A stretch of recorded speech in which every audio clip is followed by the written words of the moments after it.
Madam इकडं कुठं राहणार? अहो रोजानी चालले मी. अहो आणि ते टेलरिंगचं काम करत होता ना तुम्ही? ती कधीच दिलं सोडून. का हो? अहो काय सांगायचं तुम्हाला, ती टेलरिंगचं काम करून माझा मनका दुखायला लागलाय.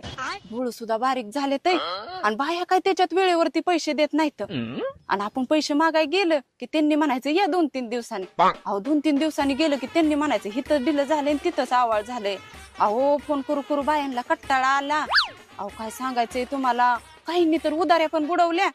त्याच्यापेक्षा हे काम चांगलं ना हो, घरी आणून पैसे देते ती. अहो एवढंच नाही, निघायला गाडी, घरी सोडायला गाडी. आणि त्या टेलरिंगच्या कामात मला जेवायला सुद्धा टायमिंग मिळत नव्हता, पण आता मी 3 टायमिंग पोटभर खाते यावं. हा आणि ते मोबाईल कशाला चालवलाय हो?